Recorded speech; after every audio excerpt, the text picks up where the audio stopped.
శ్రీమాత నమః. ఒళ్ళంతా గాయాలు, శరీరంలో 9 బుల్లెట్లు, కళ్ళల్లో, చేతుల్లో, ఈ కాలి తుంటి భాగాల్లో, ఎముకల్లో ఎక్కడ పడితే అక్కడ ఆయన శరీరాన్ని జల్లెడ పట్టేశారు. రక్తం ఓడిపోతోంది. డాక్టర్స్ చెప్పారు మేము చెప్పలేము అని. అయినా సరే ప్రయత్నాన్ని వదలకుండా ఆపరేషన్ చేశారు. కొన్ని రోజుల పాటు ఆయన కోమాలో ఉన్నారు. కానీ తిరిగి మళ్ళీ కోమాలో నుంచి బయటకు వచ్చేశారు. ఆయనే చేతన్ చీతా. 2017 ఫిబ్రవరి 14లో బాండీపురాలో ఉగ్రవాదులు దాక్కున్నారు అనే సమాచారం వచ్చింది. అప్పుడు ఈ చేతన్ చీతా అలాగే ఇంకొంతమంది సిఆర్పిఎఫ్ జవానులు, కాశ్మీర్ పోలీసులు సంయుక్తంగా ఒక ఆపరేషన్ ని నిర్వహిస్తే ఆ ఆపరేషన్ లో 3 జవాన్లు ఏమో ప్రాణాలు కోల్పోయారు, కొంతమందికి ఏమో గాయాలయ్యాయి. ఈ చేతన్ చీతా పరిస్థితి ఇందాక నేను చెప్పాను కదా, అలాంటి స్థితిలోకి ఆయన వచ్చేసారు. ఆయన చూడ్డానికి ఎవరైనా వచ్చి భార్యని పలకరిస్తే ఆవిడ పేరు ఉమాసింగ్ అనమాట. ఆవిడ మాట్లాడిన మాటలంటో తెలుసా, నా భర్త తిరిగి యూనిఫామ్ వేసుకుని దేశం కోసం యుద్ధం చేస్తే అప్పుడు పూర్తిగా కోలుకున్నట్లు అని. కన్నుపోయింది. ఎన్నో పదుల ఆపరేషన్స్ జరిగాయి, ఎన్నో ప్రొసీజర్స్ జరుగుతున్నాయి. భర్త కోమాలో నుంచి బయటకు వస్తారా లేదా ఇంకా పూర్తిగా తెలియటం లేదు. అయినా సరే ఆవిడ అంటున్న మాట అది, వస్తాడు నా భర్త, కోమాలో నుంచి బయటకు వస్తారు, వచ్చే తీరతారు అనే నమ్మకంతో ఆవిడ ఉన్నారు. ఆవిడ నమ్మకమే ఆయన్ని బ్రతికించిందో, దేశం మీద వీళ్ళిద్దరికీ ఉన్న ప్రేమో మళ్ళీ తిరిగి ఆయన్ని బ్రతికించిందో తెలియదు. కానీ తిరిగి ఆయన ప్రాణాలతో ఇంటికి వచ్చారు ఏప్రిల్ 5వ తారీఖున. వాళ్ళిద్దరూ బయటికి కనిపించడానికి 2 శరీరాలుగా కనిపిస్తున్నా వాళ్ళు పీల్చేది ఒకటే ఊపిరి. అదే భారతదేశం కోసం మేము తపన పడుతున్నాం, దేశం కోసం మేము ఏదైనా చేస్తామనే ఊపిరిని వాళ్ళు పీలుస్తున్నారు. అంత తపన ఉండాలి అంటే ఎంత ప్రేమ ఉండాలి, అంత ప్రేమ రావాలి అంటే వీళ్ళిద్దరిని వాళ్ళ తల్లిదండ్రులు ఎంత అద్భుతంగా పెంచి ఉండాలి. దేశం కోసం ప్రాణాలు వదిలేసిన ఎంతో మంది చేసిన త్యాగము, ఇలా ఈ చీతా సింగ్ ప్రాణాలు పోయేంత వరకు వెళ్ళి తిరిగి మళ్ళీ కోలుకొని దేశ సేవ చేయాలనుకునే దేశభక్తులు ఎంతమందో ఉన్నారు. ఎంతో మంది వీరుల త్యాగ ఫలితమే ఈరోజు మనం ఇలా ఉన్నాము. అంటే జవాన్లు లేకపోతే మనం ఉన్నామా? లేము. ఎప్పుడో మనం కూడా వెళ్ళిపోదాం. వీళ్ళిద్దరిని ఎవరు పిలుస్తారు తెలుసా? సత్యవంతుడు, సావిత్రి అంటారు. ప్రాణాల పోయేంత వరకు ఆయన వెళ్ళారు, నా భర్త ప్రాణాలు పోవు, ఆయన దేశం కోసం మళ్ళీ వస్తారు అనే నమ్మకం ఈవిడిది. సతీ సావిత్రి కథ అదే కదా, ఇక్కడ కూడా అదే జరిగింది. మొన్న పెహల్గాంలో దాడి జరిగింది కదా, అక్కడ ఒక జవాన్ కూడా ప్రాణాలు కోల్పోయారు. ఆ జవాన్ భార్య కన్నీళ్లు పెట్టుకుంటూ మాతో ఆటలాడుకోవద్దు, మా కన్నీళ్లతో మీరు ఆటలాడకండి, మమ్మల్ని బాధ పెట్టకండి అన్నారు. ఎందుకంటే అక్కడ జరిగిన దాడిలో ఆవిడ భర్త ప్రాణాలు ఎందుకు కోల్పోయారు అనేది ఆవిడకి తెలుసు. అప్పుడు కూడా కొంతమంది రాజకీయ నాయకులు ఇది రాజకీయ కోణంగా చూస్తుంటే, ఈ ప్రతిభ జగదల్ గారే ఉన్నారంటే ఇది రాజకీయ కోణంతో చూడకండి, మతపరంగా జరిగింది, ఇది మతం అడిగి మరీ చంపేశారు, మమ్మల్ని అవమానిస్తున్నారా, మమ్మల్ని అనుమానిస్తున్నారా అని కన్నీళ్లు పెట్టుకున్నారు ఆవిడ.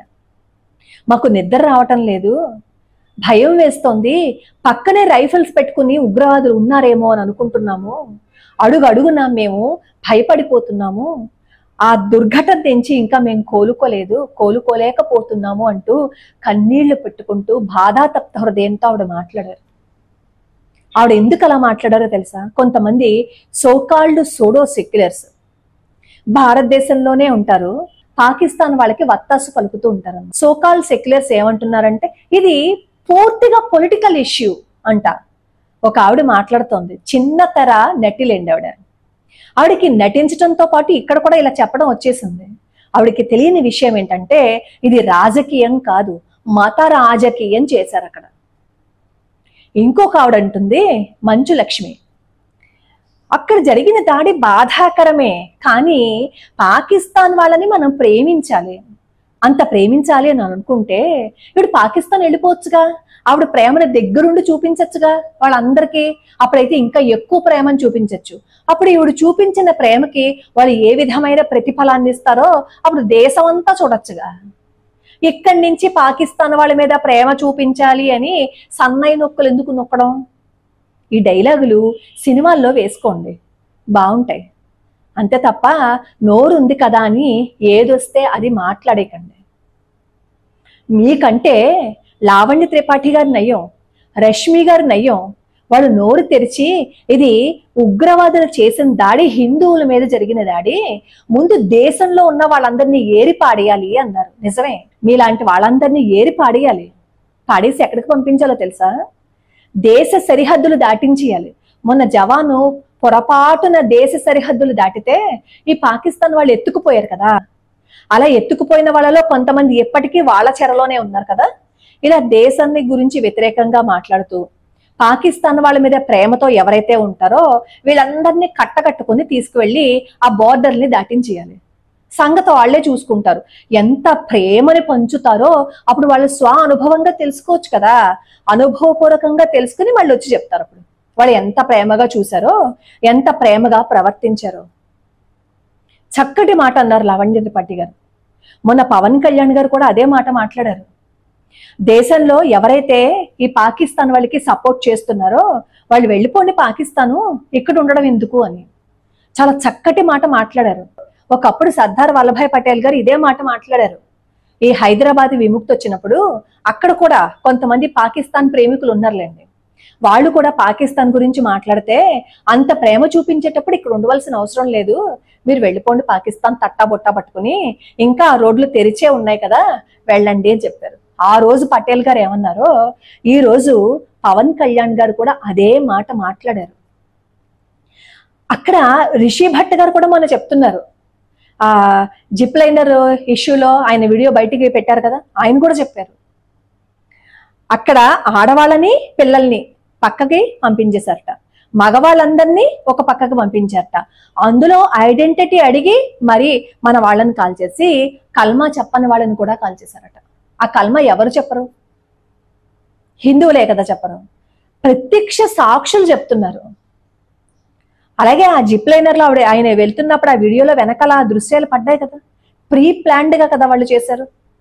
అలాగే నిన్న ఇంకొక ఇష్యూ, పూనాలో నుంచి ఒక ఆయన పెహల్గాం వెళ్ళారు. వాళ్ళ అమ్మాయికి సంబంధించి ఓ చిన్నపిల్ల కదా, అక్కడ టూర్ వెళ్ళినప్పుడు వీడియోస్ అవి తీసుకుంటాం కదా, అలాగే ఆయన వీడియో తీస్తుంటే వాళ్ళ అమ్మాయికి వెనకాల నుంచి ఇద్దరు వెళ్తున్నారట. అప్పుడు ఈయనకి కోపం వచ్చి చాలా సీరియస్ గా చూసారు. మనం అంతే కదా, మనం ఏదైనా వీడియో తీసుకుంటున్నప్పుడు ఎవరైనా వెళ్తే చాలా కోపంగా చూస్తాం, ఆ చూసిన వాళ్ళని మనం గుర్తు పెట్టేసుకుంటాం కూడా. అలాగే ఈయన కూడా చాలా కోపంగా చూసారట. అది ఏప్రిల్ 18 జరిగింది. ఏప్రిల్ 22న ఆయనకి ఎందుకు అనుమానం వచ్చి ఆ వీడియోస్ చూస్తుంటే ఈ ఎవరైతే ప్రభుత్వం విడుదల చేసిందో ఆ ఫోటోలకి దగ్గరగా ఆ వీడియోస్ లో ఉన్న వాళ్ళు ఉన్నారట. వెంటనే ఎన్ఐఏకి వెళ్ళి ఈ వీడియోస్ ఈ ఫొటోస్ అవన్నీ అక్కడ సబ్మిట్ చేసి వచ్చారు. అంటే ప్రీ ప్లాన్డ్ గా వాళ్ళు చేశారు. అందుకే కదా షాప్స్ అన్నింటినీ కూడా ముందే మోయించేశారు. అందుకే కదా ఎవరు ఎక్కడ ఉన్నారు, హిందువా ముస్లిమా, హిందువా ముస్లిమా అని ఎందుకు తరచి అడిగారు. ఇది భారతీయుల మీద జరిగిన దాడి అయితే అక్కడ ఉన్న వాళ్ళందరినీ అసలు పేర్లు అడగక్కర్లేదు కదా, విడివిడిగా నుంచో పెట్టక్కర్లేదు కదా, ఆడ మగ విచక్షణ లేకుండా అందరినీ కాల్చి పారేయచ్చు కదా. ఉగ్రవాదులకి మతం ఉంటుందా అని అడిగారు. మరి ఉగ్రవాదులకి మనసు ఉంటుందా? ఉండదు కదా. ఉగ్రవాదులకు అసలు మనసే లేదని నిన్న మొన్న వీడియోస్ లో మనం చెప్పుకున్నాం కదా. మరి అలాంటప్పుడు వాళ్ళు ఆడవాళ్ళని చిన్నపిల్లల్ని ఎందుకు పక్కన పెట్టి హిందూ మగవాళ్ళని మాత్రమే ఎందుకు కాల్చారు అంటే, ఆ హిందూ మగవాళ్ళని గనక కాల్చేస్తే జీవితాంతం ఈ ఆడవాళ్ళు పిల్లలు బాధపడాలి అని. ఆనాడు టిప్పు సుల్తాన్ ఏదైతే చేశాడో ఇప్పుడు వీళ్ళు కూడా అదే చేశారు, పొల్లు పోకుండా. ఇవన్నీ చూసిన తర్వాత కూడా ఇది పాకిస్తాన్ వాళ్ళు చేసింది కాదు, ఉగ్రవాదులు చేసింది కాదు, కేవలం అన్ఎక్స్పెక్టెడ్ గా జరిగింది, భారతీయుల మీద జరిగింది అనుకుంటే వాళ్ళందరూ వెళ్ళిపోండి పాకిస్తాన్. కొన్ని రాజకీయ పార్టీలు ఎందుకు మాట్లాడట్లేదో తెలుసా ఈ పాకిస్తాన్ వాళ్ళ గురించి, ఈ ఉగ్రవాదుల గురించి? మరి ఇక్కడ ఉన్న ఓట్లు పోతాయి కదా, ఆ ఓట్లు పోతే మళ్ళీ ఎలాగా? వాళ్ళకి మెజారిటీ రాదు కదా, అది భయం. ఇక్కడ హిందువుల ప్రాణాలు పోయినా పర్వాలేదు కానీ మనం మాత్రం ఈ పక్క వాళ్ళ గురించి చచ్చినా మాట్లాడం. వాళ్ళకి ఆ పార్టీ వాళ్ళకి మనం వత్తాసు పలుకుతున్నాం. పోనీ అక్కడి నుంచి వచ్చిన వాళ్ళు మన భారతదేశంలో ఉన్నారు పాకిస్తాన్ వాళ్ళు. నిన్న మొన్న అవతల మొన్న మీరు వీడియోలు చూసే ఉంటారు కదా, ఆ పాకిస్తాన్ వాళ్ళ జెండా ఈ నేల మీద వేసేసి ఉంచితే జెండాలను తీసుకుంటున్నారు, ప్రేమతో ఇలా దగ్గరికి పెట్టేసుకుంటున్నారు. అప్పుడు ఆ జెండాల గురించి మాట్లాడిన ఈ బజరంగ్ దళ వాళ్ళని అరెస్ట్ చేశారు. సరే, అరెస్ట్ చేశారు, బానే ఉంది. మరి భారతదేశంలో ఉంటూ పాకిస్తాన్ జెండాలు కింద పెడితేనే వాళ్ళకి అంత కోపం వచ్చేసి ఇలా ఇలా దగ్గరికి పెద్ద హత్యేసుకున్నారు కదా. మరి వీళ్ళందరూ హిందువుల మీద జరిగిన దాడి గురించి ఒక్క మాటైనా మాట్లాడారా? మాట్లాడరు కదా. ఎందుకంటే వాళ్ళకి భారతదేశంలో ఉండాలి, కానీ ప్రేమంతా ఎక్కడ చూపించాలి? పాకిస్తాన్ మీద చూపించాలన్నమాట. ఇలాంటి వాళ్ళందరూ, సామెత ఉంది, నాటు సామెతే, కానీ చెప్పక తప్పట్లేదు. తినే సొమ్మేమో మొగుడిది, ఇంకా తర్వాత మీరు పూర్తి చేసుకోవచ్చు, నేను ఇంక చెప్పక్కర్లేదు. అక్కడ సరిహద్దుల్లో జవాన్ల పడుతున్న తపనకి, వాళ్ళు పడుతున్న బాధకి కనీసం గౌరవం కూడా ఇవ్వలేకపోతున్నామే. వాళ్ళని అవమానించి అనుమానించి మాట్లాడుతున్నామే. మనం మనుషులుగా ఉండడానికి ఇక్కడ పనిచేస్తామా? పవన్ కళ్యాణ్ గారు అన్న మాటలు 100% నిజం. ఖచ్చితంగా మాట్లాడారు, నిక్కచ్చిగా మాట్లాడారు. ఒకప్పుడు పటేల్ గారు మాట్లాడారు, ఇప్పుడేమో పవన్ కళ్యాణ్ గారు మాట్లాడారు. తర్వాత ప్రతి హిందువు నోట్లో నుంచి ఇదే మాట వస్తుంది, ఇష్టం ఉంటే ఇక్కడ ఉండండి, లేదు అంటే పాకిస్తాన్ వెళ్ళిపోండి అని. నిజమే కదా. పాకిస్తాన్ వాళ్ళకి వత్తాసు పలుకుతూ ఇక్కడ తిండి తింటూ మన మధ్య ఉంటూ మన మీద దాడులు చేస్తే ఎవరు ఊరుకుంటారు? ఇప్పుడు ఈ సిచ్యువేషన్ ని చూసే సుబ్రహ్మణ్యం గారు ఒక కవితని రాశారు.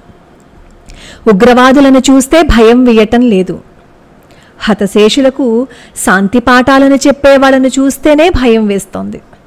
తూటాలు కురిపించే వాళ్ళంటే భయం వేయటం లేదు, వాళ్ళ మానవ హక్కుల కోసం పోరాడే వాళ్ళంటే భయం వేస్తోంది. జిహాదీలను చూస్తే భయం వేయటం లేదు, అన్ని మతాలు మంచివే అనే వారిని చూస్తే భయం వేస్తోంది. లవ్ జిహాదీలను చూస్తే భయం వేయటం లేదు, ప్రేమకు మతం అక్కర్లేదనే వాళ్ళను చూస్తే భయం వేస్తోంది. పరమత భక్షకులను చూస్తే భయం వేయటం లేదు, మతతత్వ వ్యతిరేకులను చూస్తే భయం వేస్తోంది. అక్రమ వలసదారులను వెనక్కి పంపుతారని నమ్మకంగా లేదు, వాళ్లకు ఓటు హక్కులు భూములు ఇస్తారని భయం వేస్తోంది. దొంగలన్నా హంతకులన్నా రేపిస్టులన్నా భయం వేయటం లేదు, వాళ్ళ కేసులు వాదిద్దామని కాచుకునున్న లాయర్లను చూస్తే భయం వేస్తోంది. ఎంత చక్కగా చెప్పారు చూడండి. ఇప్పుడు ఇదే సిచ్యువేషన్ని కదా మనం కూడా ఫేస్ చేస్తున్నాం.